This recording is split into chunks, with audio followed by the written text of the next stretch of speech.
next speaker is the co-founder of the National Stuttering Project, which is now the National Stuttering Association. He's a man that needs no introduction. He's known the world over. Michael Sugarman. Thank Michael, you. thank you for taking your valuable time, and please take it away. Okay, well, thank you very much, Tom, and for inviting me and for me to participate. I really look forward to this. So, in the 1970s, it was the decade of the self-help movement, and I was very fortunate to co-found the Stuttering Association, or at the time was called the National Stuttering Project. And at that time, I was in contact with Jane Frazier's father, Malcolm Frazier. And I was very fortunate because this talk is on stuttering therapy groups. And so it's a little different than self help groups and support groups. So I was very fortunate to have come in contact and talk to Joe Sheehan, Van Riper, William Perkins, Hugo Gregory. So the idea of a therapy group for people that stutter was not uncommon for me. You know, it wasn't kind of like a strange concept because in the 70s, you have to remember that in 1960s, Carl Rogers was starting to do therapy groups for parents as well as for the individual. So after I left on the Stuttering Project, I worked over at Stanford Medical Center, and at the Stanford Medical Center, I was really fortunate again to have come contact. So my background is a clinical social worker. So I worked over at Stanford Med, and I came into contact, or was fortunate to be there, with David Burns. And David Burns is one of the co-founders of, with Beck, cognitive behavior therapy. So I mean, you can imagine, here's this kid, is 20, 7, and stutters and everything like that, and is in therapy groups, and leading therapy groups, and then once a week we had to, give our case studies, and there I am with David Burns, and talking to David Burns about my perception about the 5 people that was in the group. I'm going like, whoa, this is. I stuttered. Nobody seemed to care. Nobody. It just happened, and it was a very positive experience for me. Because I was over at Stanford Med, like I moved over to the oncology department, and that was the beginning of the AIDS epidemic. And I was, again, really fortunate to be a part of a program in the United States called the Early Intervention Program. And the Early Intervention Program was doing therapy groups for people with AIDS, as well as with parents. So what we did was that we would do 6 to 8 week therapy groups for people who lived with AIDS, as well as for parents and siblings and allies in the AIDS movement. And those were 3 to 4 weeks. Now, mind you, like I'm really a part of this program today was kind of like to emphasize the importance. If you're doing a therapy group, it's got to be 6 to 8 weeks, consecutive weeks, to build that rapport, to build the once a month thing. As a therapist, I'm going like, whoa, that's nice, and if you want to do that, that's fine. But in the therapeutic world, we like to do 6 to 8 weeks as a group session, and as well as for parents, we do 3 to 4 weeks. So I'll just give you some background too. So like we're looking then in the 80s, and the therapy groups we just exploded in the medical settings and in rehab settings and everything. And by the 1990s and 2000, we were it's called the Mental Health Parity Act, and Substance Use Act, which means that for our groups and individual sessions that we would get paid by insurance companies. So the emphasis about doing, we had insurance paying our way and group sessions and doing a therapeutic model. In the 90s and in 2000, we started to integrate, which is called the disability affirming therapy, which I'm sure you guys have all heard about affirming therapy. Well, in the 90s, that's where actually it got started, was a disability affirming therapy. But what we did was we combined it with dialectical behavior therapy and cognitive behavior therapy. Also through Gorith, you're learning about the visual, VR stuff and virtual reality. Well, in the early 2000s, you have to remember I'm in the Bay Area, so Stanford, new in technology, it wasn't something new to us as therapists to integrate again virtual reality with cognitive behavior. And what we use the term is called exposure therapy. So what I would like to do is just to give you some ideas about how to run a group. I mean, a therapy group, and give you some really, I think, some things that therapists that we do in the mental health community. So we always begin our group with a mindfulness exercise. I mean, that's been going on since about 2000. It's just, and mindfulness can be a range of things. It could be, you can have your group just eating an orange and asking people, how does that taste? I mean, it doesn't have to be this extreme about how we think about mindfulness of sitting there on top of a pillow and just sitting there and meditating. No, you could also do a 2-minute breathing exercise. It's just to getting people in the thought about their being present. So what I'm going to give you is uh, 2 exercises from cognitive behavior therapy, which we use, which is called cost benefit analysis. So for benefit analysis, that you could look at your stuttering. What is it costing you? Well, where can you get the benefit? Where is the dynamics between those two? And that's a really good opening that we usually do for people with mental health concerns. Dealing with maybe a range of issues from anxiety, social anxiety, to depression, to suicidal ideation.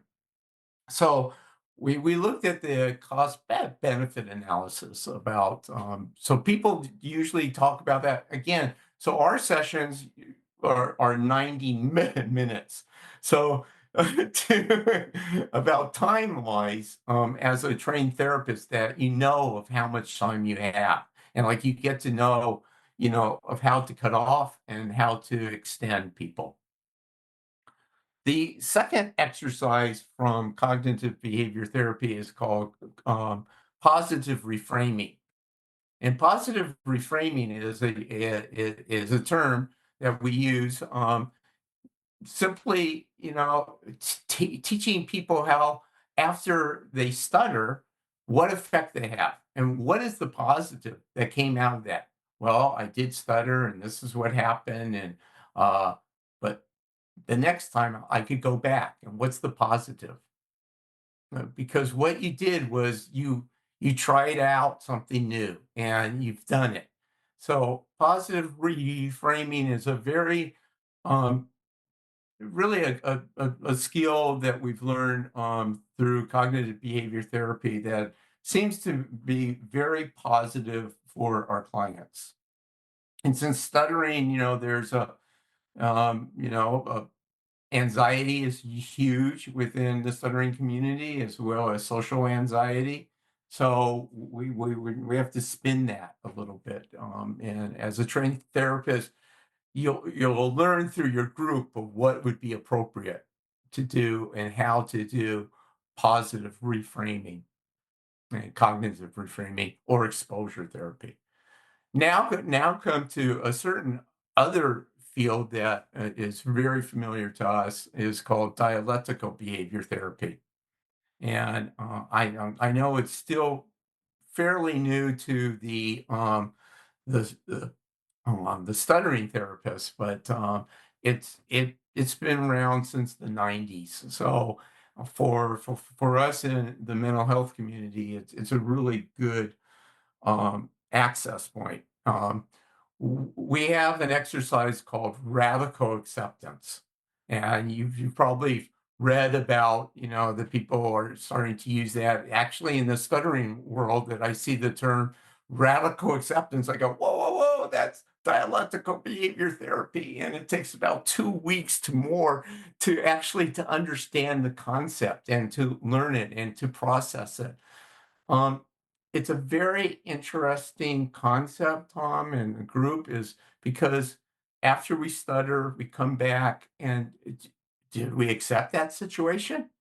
Maybe not. So it's kind of like the learning that skill of learning from there. The fourth skill that we use in dialectical behavior therapy, which you're all familiar with, but it's called opposite action. And opposite action is what we use. You guys use the term avoidance reduction. Well, in my world, that we use the term of opposite action because what you're processing is how can you go out there and do opposite than the way that you're thinking and trying it out. I mean, does that all make sense? Okay, okay. So the terms from dialectical behavior therapy is again opposite action, radical acceptance. From cognitive behavior therapy, that we like to start off the group with, this calls benefit analysis, so then people can start to think in those terms. And then, of course, to reframing your stuttering. So there are 5 elements in a therapy group, and I posted it to my Facebook page from Carl Rogers. So I could run through it really quickly, but just to give you an idea. So what I would like to see, of course, is for stuttering therapists to use therapy groups, to use because what you need is not just one time a month. You need a processing this out because you have to provide these kinds of mental health skills to people. So, so some of the things that Carl Rogers believed in is empathy, we in the stuttering community that we use the term authenticity. Well, Carl Rogers used in 1960s genuineness to be genuine. So it's like, I mean, authenticity, being genuine, it's basically the same concept that we're trying to provide to people. Unconditional positive regard. So as a therapist, you're always trying to think about, okay, how can I get my client to re-examine what just happened and what they can learn from that? So we do this also for our parenting groups. So that's the reason why I said it's 3 to 4 weeks for parenting groups, and then I mean one day a month. Oh, I mean it's okay to do it, but we like to do 3 to 4 weeks of processing these kinds of skills as well as for a group. Of course, with any group, and this is self-help group that I was part of in the 70s, is trusting the group. Trusting the group process that it does actually work. And I mean, of course, from my end of things of being a trained therapist, I could lead a group through that to build that trust. It's very difficult without the training to build that trust within a group. But fortunately for me, like because of um, that, I was trained at Stanford Med, and by some people in the therapeutic world of how to process this. I mean, you've heard these terms of mindfulness. You've heard these terms of positive reframing. You've already heard the cost benefit analysis. Being Tom was mentioning, and the people are talking in from the business world. Yeah, I mean, you look at those things, and basically, as therapists, that we've taken, you know, from self-help support groups and from the business community and make it work in our groups. Um, eh, the thing that Carl Rogers really liked was self-actualization. That would be another term of self-acceptance. So what I try to give you was five groups exercises that you can do. We like to do those on every 2 weeks, as a trained person that we really, because we actually, in my world, we actually get paid by the insurance companies to provide this kinds of service. So it's not one of those things that someone would have to pay privately. So that's about it. Do you have any questions? Since our next speaker hasn't shown up yet, Michael, Oh. if you have more for us, please continue. You're such a wealth of information. Well, you wanted me to do a Q&A someplace. Prov Okay. space, room 2. Do you want me to go over or you wanna send me there? We could Or what? just do the Q&A here, or Okay. you can continue to talk to us. If you have more content, Oh, certainly please keep talking. okay. So in dialectical behavior therapy, there is the middle road is called mindfulness. You have, one side is the cognitive side, and the other side is the emotional side. So sometimes cognitively, we think through things that are negative. The feeling side is that, so what dialectical behavior therapy is trying to do is to combine them both, feelings and cognitive behavior. In the therapeutic world, we do mind and body process, and that's what that is, mind and body. For stuttering, it's definitely a mind and body process too. We stutter, our body feels it, so we want to know what goes on in our body and how does our mind interpret that. Do we come away with that as a negative? In mindfulness, we want you to be in the present state. You know, and in the present state, you're able to kind of to process this stuff. So that's just the other things about what I like to do, which I think Ruth is doing, but we add exposure therapy to virtual reality. And that is, again, this opposite action, avoidance reduction, of putting people in a situation that it's okay for them to try. And come back to the group. And the other thing about a group process is we group process people from their experience. So as a therapist, we would end each group and ask members, so how did that go for you? How did the exercise go for you? Now, in individual therapy, see, that's the nice thing, Tom, in group is that we do therapy and in group therapy and individual therapy.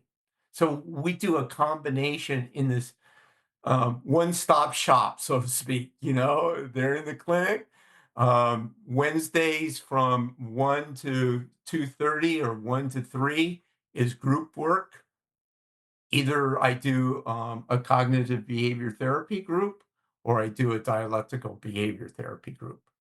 Now, where that goes is determined by the severity of a person's diagnosis. So a person's diagnosis determines whether or not we would do dialectical behavior therapy with the person or cognitive behavior therapy. So if we have somebody in the stuttering community with depression as well as social anxiety, then I would maybe suggest them to go into the dialectical behavior therapy group. But if they're just anxious, then I would combine exposure therapy and maybe I would use a little virtual reality and in the group to deal with that. So one thing's nice about being a therapist or was a therapist was that we're able to do assessments. So I can determine, if somebody is moderate to severe with anxiety or a severe social anxiety. So I can't direct them to a particular group that may be beneficial for them to grow out of that and to learn from that. So that's the other key, I guess, Tom, is that we're able to make those assessments of anxiety, social anxiety, depression, and of course, the suicidal ideation, as well as trauma. I noticed that trauma is starting to be big within the stuttering community. Um, that's a part of it's called trauma informed care is what we do, and that would be another thing. Mine was a little bit more extreme, that people were coming out of Afghanistan, but uh, in the stuttering community, that your stutter, it could be that same kind of trauma, but how we would deal with that would be different, and we would be individual in our therapy. We are starting to have questions roll in. Oh, Are you ready oh for the no. Q&A, Michael, or do you wanna share some more? Yeah, are you ready for No, the no, questions? okay, Okay, I'll answer. okay. Yeah. David asked, "How do you measure severity? Is it just blocks and repetitions, or do you take into account the whole stuttering experience?" We would take in the whole stuttering experience. I mean, for us in mental health, that we would take in the mental health aspect. So, I mean, that's the reason that maybe it would be good for a stuttering therapist to work with a mental health professional, because you have the combination of both things. Okay, thank you. So what I would do would be give you a social anxiety assessment. There's lots of them now available. Once a year, well, twice a year actually. It's Mental Health Month is coming up. Is right now in May, and online there are screens that you could take for suicide, of course, and anxiety and social anxiety. Okay, um, so it doesn't look like we have any questions in the chat. I've got questions for you. Uh-oh. So, Michael, Yes. are you saying that a person who stutters can have PTSD? Yeah. Yeah. One of the findings that I just had that whole thing about that close to 70 to 75% of people who stutter have anxiety. Young kids are now showing that they have a high rate of anxiety. So where does that come from? It could come from the trauma of stuttering, and they that affects them about to living their life.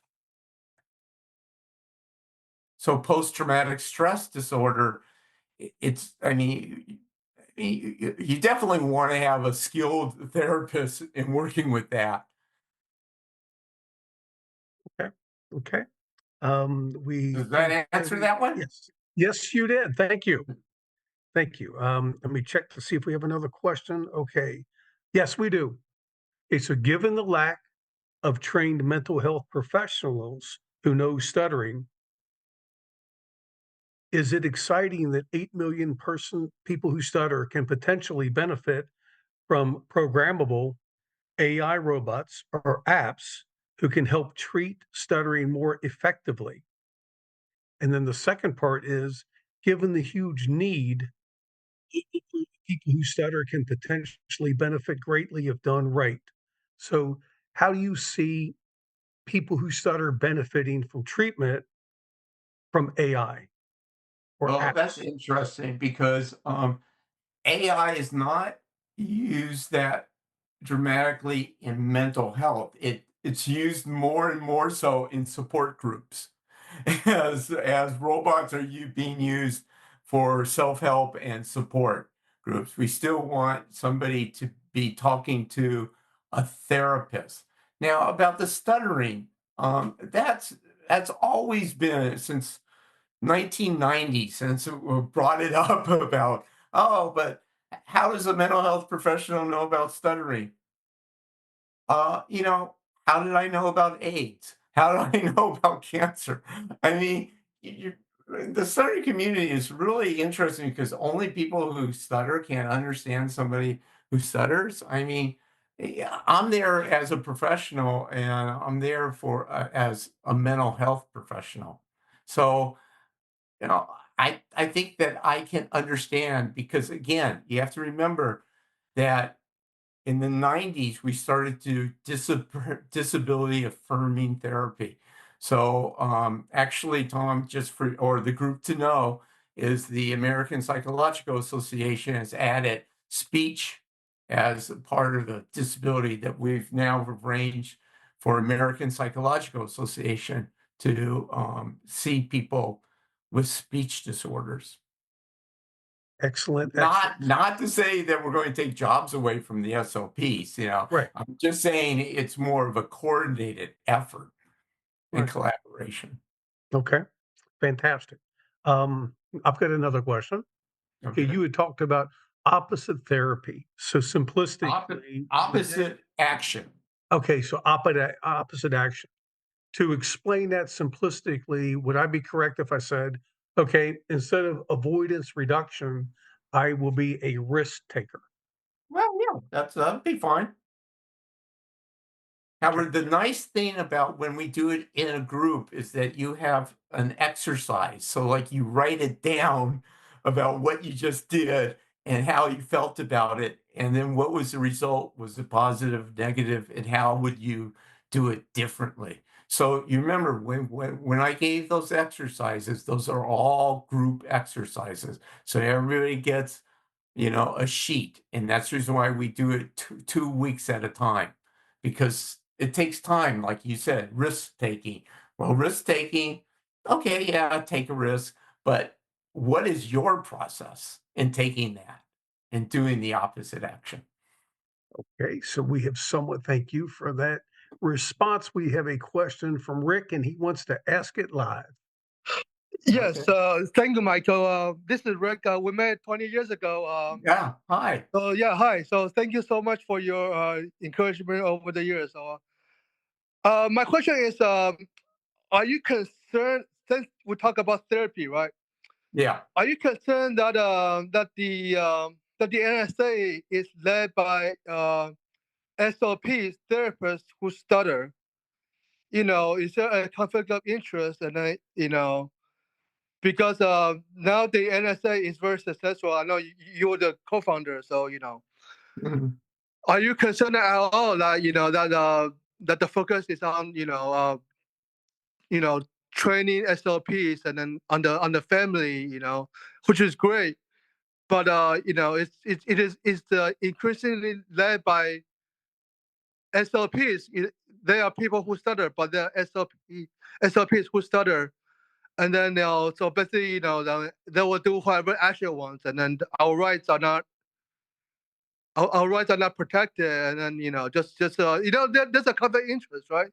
Do you think Yeah. I mean is that okay? And then, what should be done? I mean, or maybe you think everything's okay. Yeah. Thanks. Yeah. That's interesting. Yeah, you have to go back. I'm no longer within the NSA, so I don't know all the dynamics about that. Um, you know, as a professional, like I mean, in my field, I'm a part of the National Association of Social Workers. So that's where we do our professional way of doing things. If that answers you. So if I get your question, Rick, uh, what do you think about a stuttering support organization led by professionals? There's an overbalance of professionals leading the organization. I think that's Right. your question, right, Rick? Right. Yeah. Yeah. So thank you. And back to my first question. I meant to say that there are 80 million people who stutter in this world, and there are not enough SLPs or mental health professionals. I mean, even if they're trained, so the solution has to be AI, in order to help this 80 million PWS, or else they're not going to get any service. So something is better than nothing. So, that's what I meant. Of course, we want a trained therapist, for every PWS, for them to get a service, but there's not enough. So I guess I meant was that, the, it would be weird to have professionals, therapists who run a self-help organization, but then I guess their justification is that they are PWS, they are therapists who started themselves, so but I'm just afraid that it's just weird to me that you know that there has to be a separation of power. I just, okay, well, maybe a question is now, Michael, what would you like to see? What would you like to see the as the co-founder, as the Steve Jobs, right? What would you like to see the NSA do in the next 10 to 20 years? Before you die. What would you like to see? Yeah. Well, before I die, I mean, you're absolutely right. I mean, AI, again, in the mental health community, it's not replacing therapists. It's more replacing the peer support and providing those kinds of skills because AI is not there yet. That's one thing. Second thing is that we're always saying of how many people that stutter. There's, Joe Sheehan back in, the late 70s, said, there's only 6 to 0.07%. So if you say 50 million, so we're looking at 35 million. I mean, I mean, I don't know the exact number, but uh, I think the interesting thing is being a professional. I'm a professional therapist, so that's where I was a professional and still am. So, in the speech world, that they have to decide, I guess, of whether or not they want to be a peer or they want to become a professional. I mean, that's what I guess they have to decide. Michael, Yeah. did you have any closing words of wisdom for us? Any final thoughts? We certainly have enjoyed you sharing your valuable time with us today and being a strong supporter of the vision of StutterFest.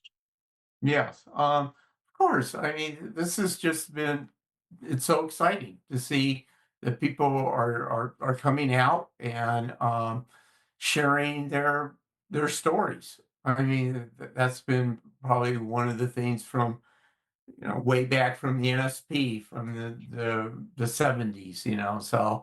So yes, I mean, like this has been a very exciting time, and it's great to see this, and just the sharing of information is so valuable, and just getting it out there.